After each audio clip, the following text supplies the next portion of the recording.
Hi guys, thanks for watching. If you're not subscribed, please subscribe.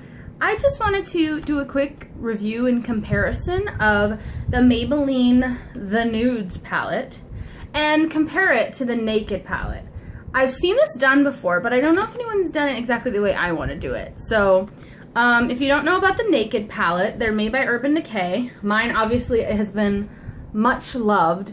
The packaging is pretty fancy. These are $54. It's like velvet. I've had mine for years. It's like so beat up. But the thing is, these are awesome. They still work. They're great. And then that's $54.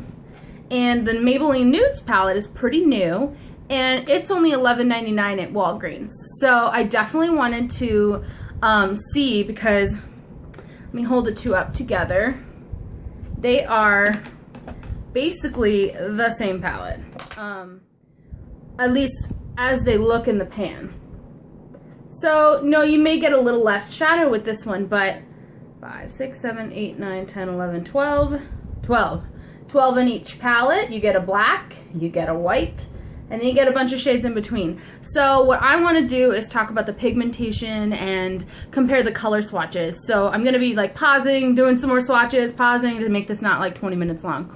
But basically, in general, Urban Decay Naked palettes, they have Naked 1, 2, 3, Naked Basics 1, and now Naked Basics 2.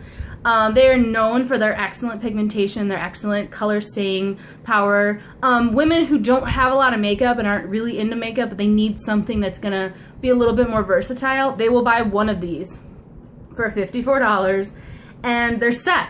They can do 12 eyeshadows. They can do a ton of looks with those, and that's all they need. So if you're one of those girls, these are great. Now, is this one gonna stand up to the test? So what I'm gonna do is I'm gonna swatch the white from the Naked palette with the white from the Nudes palette, and we're just gonna compare the pigmentation and how well the color payoff is. So I will be right back. Okay, so this one here is from the Maybelline Nudes palette, and this one's from the Urban Decay palette. The Maybelline Nudes ones, I don't believe have names, so you'll just kind of have to go with me, but it's Naked, it's Virgin. So the Maybelline Nudes one, I don't know if you can tell, but it's like pretty powdery, and like you kind of have to work with it to get it to, but honestly, it's more pigmented than the Urban Decay ones that are, you know, 4 times the price or whatever, but it's powdery, so I mean, pick your battles. Okay, so next I'm going to do the blacks from each palette. Okay, these are dead on, like really sheer, but very buildable. I feel like you kind of can't even tell, so I'm not even going to tell you which one's which because it's irrelevant, they're the same. Okay, so the one thing I think that the Naked palette is missing that the Maybelline Nudes palette does better is the Naked palette really doesn't have any dark colors for the crease that aren't shimmery. If you notice, this one is matte, this one here is matte, this one's matte, and the rest are shimmery colors. So one thing that the Maybelline Nudes palette did that was really smart is they put more matte colors. I'd say about 50-50. So I really like that because, you know, not everybody can wear shimmer. More mature skin, people who aren't into glitter, if you're gonna be doing photography at all and you don't want a lot of shimmer, I think that that's really important, is to not have a lot of shimmer. Now, if you wanna use shimmer on your lid like I did today, like that's totally fine, but you don't want like shimmer everywhere. So, okay, next I'm gonna do, well, there's not really a comparison shade for a couple of these, but I'll go ahead and do the gold ones next. Okay, so yet again, the Maybelline one is really powdery.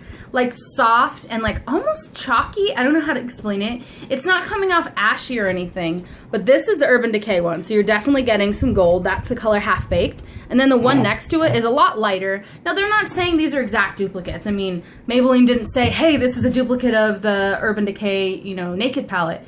They just came out with a palette that was like suspiciously similar. But I want you to see when I'm like pushing my finger in these to swatch them. Do you see how soft the pigments, the colors are, to the point where like I'm actually like digging a hole into them just to get any color payoff on my finger? So not impressed with that. I'm gonna go ahead and do a few more side-by-side swatches. That's what I was trying to say, and I'll be right back. Okay, so these two, excuse you, young lady. The moment I push record, I swear, she just starts barking.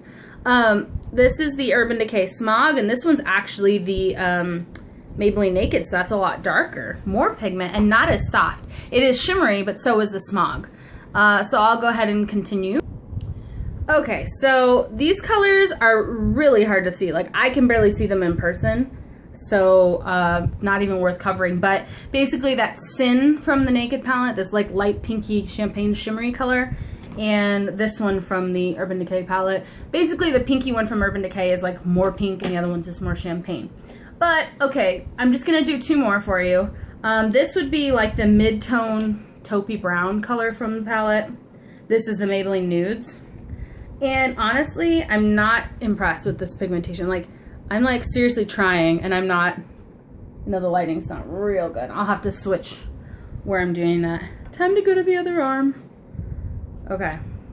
So, it's like, it's kind of sheer and not that amazing, honestly. Like, I'm not impressed with the pigmentation. But what I will say is that if you don't have $54, you're gonna be able to get some good looks out of this. So I put these two that are similar in color are like the competitors, so they're very similar. That one doesn't exactly have a duplicate in the Urban Decay palette, but they have very similar colors. So if you're not a makeup snob, I think the Maybelline one is perfectly fine for $11.99. Save yourself the money, and then you can buy other palettes from the drugstore and that add up to the $54, and you can have more bright colors. This is great. This will cover your neutrals. It'll cover most average women's makeup eyeshadow needs, and you'll have plenty, and they'll be good for like 3 years. That's how long powders are lasting. The one thing you get in this palette, though, is the gunmetal shade, and it's this really pretty blue gray silver. It's shimmery as all get out, but it's really pretty. So you don't get that in the Maybelline Nudes palette, but you do get those matte like transition colors and crease colors. So the verdict is, honestly, the Maybelline palette isn't that good, but or isn't as good as the Urban Decay one. But do I still think it's awesome? Yeah, like I'm so excited that a drugstore company came out with something like this. It makes me excited to see that they're paying attention to high-end makeup and they're trying to duplicate it. I mean, come on, that's like a little too close to be like, oh no, we didn't do that on purpose. Nah. But I think that they have done the best they could on that price point. I would love to see what they could do if they raise the price another $5 or so, and see if they could duplicate the quality of the powders and the pigments of the Urban Decay ones, because I really feel like those ones are worth the money. But if you don't have the money, then you should go for the Maybelline Nudes one. I hope this was helpful. If you guys have tried the Maybelline Nudes one and you disagree, let me know. But as far as I can tell, they're good, but they're not as good. I'll talk to you guys later. Bye.